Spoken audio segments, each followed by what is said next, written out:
আচ্ছা, তোমাদের কি মনে হয় যে একটা ছোট স্কেচবুকে স্টুডিও কিভাবে আর্ট করা যেতে পারে? উম হ্যাঁ, আমার তো মনে হয়। আর তাই চলো এটা তোমাদের আজকে প্রমাণ করে দেই।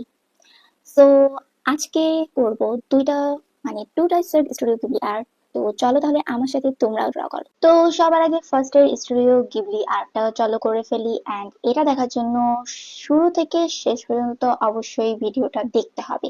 না দেখলে কিছু বুঝতে পারবে না তোমরা। সো ফার্স্টে আমি যেটা করলাম, আমার এই মিনি ছোট স্কেচ বুকটাতে blue colour and dark blue colour, sky colour and yellow colour দিয়ে যেভাবে করতে পেরেছি সেভাবে আমি কালার করে ফেলেছি।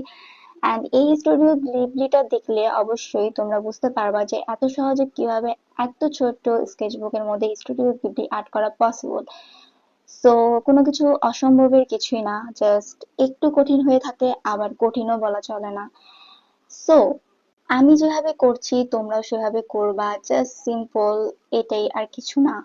আমার এই স্টুডিও গিবলিটাতে জাস্ট আমার এই আর ফার্স্টের আর্টে জাস্ট আমি ট্রি, লাস্টের দিকে হয়তো আমি একটা মানুষও অ্যাড করতে পারি। এন্ড তোমরা মানুষ তো না, জাস্ট একটা আর কি ছায়ার মতো। সো সেটা তোমরা দেখলে বুঝতে পারবা পুরো আর্টটা শুরু থেকে শেষ পর্যন্ত দেখলে। অ্যান্ড এই স্টুডিও গিবলিটা অনেক ইজি ছিল। জাস্ট একটা ট্রি অ্যান্ড স্কাই অ্যান্ড একটু জাস্ট লাস্টের দিকে আমি অ্যাড করেছিলাম যে এই মানুষটাকে। সো সেটা দিয়ে জাস্ট আর কি পুরো সিনারিটা অনেক বেশি সুন্দর করে ফুটিয়ে তুলেছিল। আচ্ছা, তো ভিডিওটা তোমরা দেখতে থাকো, এর মাঝে আমি কিছু কথা তোমাদেরকে শেয়ার করতে চাচ্ছি। আমার মাঝখানে ভিডিও একদম আপলোড দেওয়া হয়নি। আমি অনেক ট্রাই করি যে একটু অ্যাক্টিভলি আমার চ্যানেলের মধ্যে আমার আর্ট, আমার পেইন্টিং, আমার সবকিছু আপলোড করি, বাট সত্যি বলতে সেটা পসিবল হয়ে ওঠে না। কারণ আমি যদি আমার সাবজেক্ট নিয়ে বলি, আমি আর্কিটেকচার সাবজেক্ট নিয়ে পড়ি। সো আমি জানি না এটা কতটা বুঝিয়ে বলতে পারবো যে আর্কিটেকচার সাবজেক্টে আসলে অনেক বেশি চাপ, অনেক প্রেশারের মধ্য দিয়ে আমি আর অত বেশি টাইম পাই না। বাট আমি চেষ্টা করি অনেক। অ্যান্ড দেখা যেতে পারে যে আমি মনে হয় অনেক 20 দিন পর হয়তো এই একটা নতুন আর্ট ছাড়ছি তোমাদের কাছে। অ্যান্ড তোমরাও একটু ধৈর্য নিয়ে থাকবা যে আমি কখন আমার ভিডিও ছাড়ছি, কখন ছাড়বো না, এটা ভেবে আবার একটু মানে আমাকে ডিমোটিভেট করো না। কারণ আমি চাই যে তোমরা সবাই থাকো, অ্যান্ড এটা আমার একটা সাপোর্ট হিসেবে কাজ করে। সো এই চ্যানেলের মধ্যে আমি খুব ট্রাই করি খুব ইজি প্রসেসে সবকিছু পেন্টিং করার। আমি আমার মাঝে মাঝে হয়তো আমি আমার ইচ্ছা মতো করে অনেক কিছু করে ফেলি, অনেক ড্র করে ফেলি। সো এভাবে করতে করতে আমার ফার্স্টের ড্রটা শেষ হয়ে গেল। এর পরের ধাপ হলো, তো চলো এখন সেকেন্ড স্টুডিও গিবলি আর্টটাও করে ফেলি। তো সবার আগে আমি নেক্সট পেজে চলে যাচ্ছি। অ্যান্ড ফার্স্টে যে ড্রটা করেছি সেটা আমি তার সোজাসুজি অ্যাঙ্গেলে রেখে দিলাম। অ্যান্ড এরপর আমি এই সেকেন্ড আর্টটাতে অ্যাড করেছি একটা গাছ, বড় বট গাছও বলতে পারো, আবার একটা রাস্তা। অনেক ইজি প্রসেসেই করেছি। রেফারেন্স আকারে করার থেকে আমি মনে করি তোমরা নিজেরা কিছু করো, এটাতে অনেক বেশি ভালো। কারণ কেউ কখনো পারফেক্ট না, তুমি কখনো বেস্ট না, তুমি কখনো একেবারে পারফেক্ট হতে পারো না। হ্যাঁ, তুমি তোমার নিজের কাছে তুমি নিজেকে বেস্ট ভাবতে পারো, বাট পারফেক্ট বলতে কেউ না। এন্ড পারফেক্ট ভাবে যে তুমি সব আর্ট করবা এমনটাও না। তুমি শুরুটা করো, ধীরে ধীরে তুমি পারফেক্টের চেয়ে আরো উপরেও যেতে পারো, বলা যায় না। সো আমি এখানে গাছের গাছ অ্যাড করেছি এই ড্রট এই আর্টটাতে, স্টোরেজ জিবিটাতে। অ্যান্ড এখানে একটা রাস্তাও আমি অ্যাড করেছি, ঘাস কিছু দিয়েছি।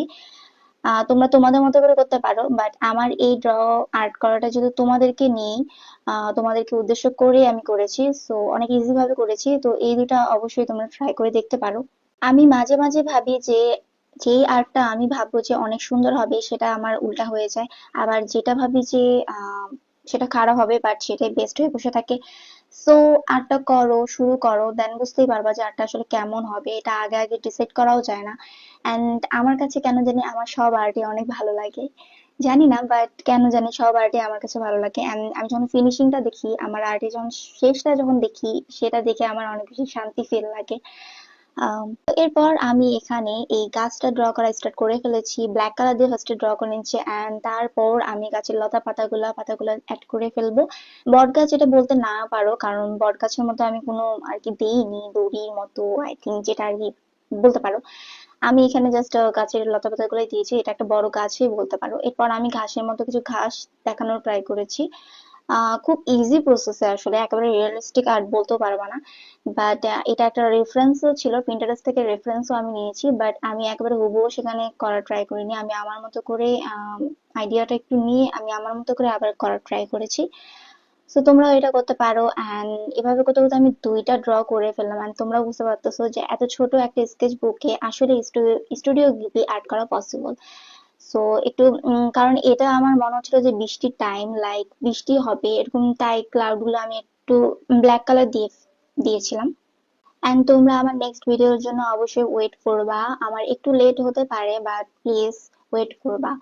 এন্ড ভিডিও ভালো লাগলে অবশ্যই আমার চ্যানেলের মধ্যে সাবস্ক্রাইব করে রাখবা, যেন নেক্সট ভিডিও, নতুন ভিডিও আসলে সবার আগে তোমাদের কাছে নোটিফিকেশন চলে যেতে পারে।